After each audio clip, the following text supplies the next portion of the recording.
Хувийн бизнес, хувийн сургууль хоёроо хэдүүлээ нэгдүгээрт маш сайн ялгаж ойлгох хэрэгтэй. Хувийн бизнес аль салбарт байж болох вэ, аль салбарт байж болохгүй вэ? Аль салбарт нь төрийн зохицуулалт орох ёстой вэ гэдгийг бид нар аюул нарийн харах ёстой гэсэн үг. Эрүүл мэнд, боловсролын салбар, нийгэм хамгааллын салбарт төрийн зохицуулалт өөрөө хүчтэй байх ёстой гэдэг. Одоо ингэж байна. Хувийн сургуулийн бизнес бүгдээр татвараас чөлөөлөгдөж байгаа. Тий аж ахуйн нэгжийн орлогын албан дотроос чөлөөлөгдөж байгаа. Нэмэгдсэн үртгийн албан дотроос чөлөөлөгдөж байгаа. Одоо дахиад бид энэ хуулийг батлах юм бол байшин барилга барих юм бол тэр байшин барилга барьсан хөрөнгө оруулалтын хэмжээгээр 1% татвараас хөнгөлнө гэж байгаа. Тэгэхээр тэртээ тэргүй олж байгаа орлогоосоо тэр хүмүүс ерөөсөө татвар төлөхгүй байна тий. Тэгсэн хэрнээ дахиад нөгөө хөрөнгө бий болгохоороо тэрийгэ татвараас хөнгөлөгдөж чинь гэсэн үг тий. Тэгэхээр эн чинь өөрөө яг тэгш шударга. Бид нар бүгдээрээ одоо татвар төлж байгаа. Орлого олсныхаа төлөө нийгмийн даатгал төлж байгаа. Хувь хүний орлогын албан татвар төлж байгаа тий. Гэтэл тэр хүмүүс бидний хүүхдүүдээр орлого олж иж ерөөсөө татвар төлөхгүй байгаа байхгүй. Гэхдээ дахиад энийг улам бүр гүнзгийрүүлээд одоо бүр хөрөнгөний татварыг одоо тий хөрөнгө бий болгож байгаа байшин барилга барьж байгаагийнхаа төлөө энэ татварыг байхгүй болгох чинь гэсэн.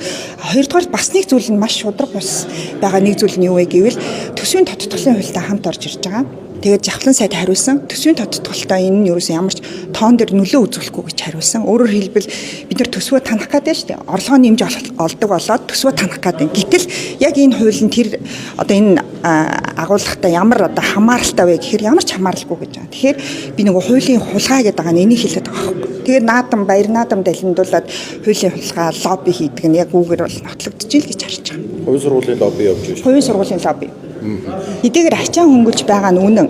Гэхдээ энийг бид нар улам одоо бизнесийн дэмжиж цэцэглүүлээд авах юм бол хамгийн гол нь улсын сургууль тамиргүй болно. Улсын сургуулийн нөөц барагдана.